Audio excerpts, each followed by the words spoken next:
تو کیسے کیسی مثالیں ہمارے سامنے موجود ہیں. حبیب ابن مظاہر جیسا بوڑھا، اور حبیب ابن مظاہر ان میں سے ہیں کہ جنہیں خود امام حسین نے خط لکھ کر بلایا. امام حسین نے کہا کہ حبیب آؤ، ہم تمہاری مدد کے منتظر ہیں. اور جس وقت خط پہنچا ہے، گھر میں موجود ہیں، زوجہ بھی موجود ہیں، اور جب خط آیا تو اس قدر پرآشوب دور تھا کہ شوہر بیوی میں بھی آپس میں کھل کر بات نہیں ہوتی تھی. اکثر ایسا ہوتا تھا کہ اگر شوہر محب اہل بیت ہے تو ہو سکتا ہے بیوی دشمن اہل بیت ہو. تو حبیب نے بھی ایک مرتبہ اپنی بیوی کا امتحان لینے کے لیے جب بیوی نے پوچھا کہ کس کا خط ہے تو کہا کہ امام حسین کا خط ہے اور مجھے بلایا ہے. تو کہا کہ تمہارا کیا ارادہ ہے؟ بیوی نے پوچھا کیا ارادہ ہے؟ تو کہا کہ میں سوچ رہا ہوں کہ کیا کرنا چاہیے.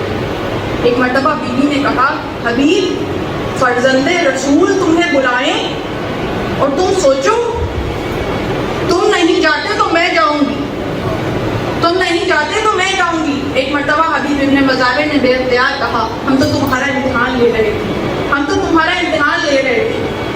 اتنی بڑی سعادت ہے. اور جس وقت حبیب پہنچے ہیں کربلا میں، اور جب امام حسین خط لکھ رہے تھے تو بی بی زینب بھی ساتھ تھی. تو بی بی زینب بھی منتظر ہے حبیب کی. اور جب خیام حسینی میں خبر پہنچی کہ حبیب آ گئے تو ایک مرتبہ فاطمہ کی بیٹی نے حبیب کو سلام بھجوایا. ایک مرتبہ حبیب ابن مظاہر نے سر کو پیٹ کے کہا ارے یہ نوبت آ گئی کہ فاطمہ کی بیٹیاں مجھ جیسے غلام کو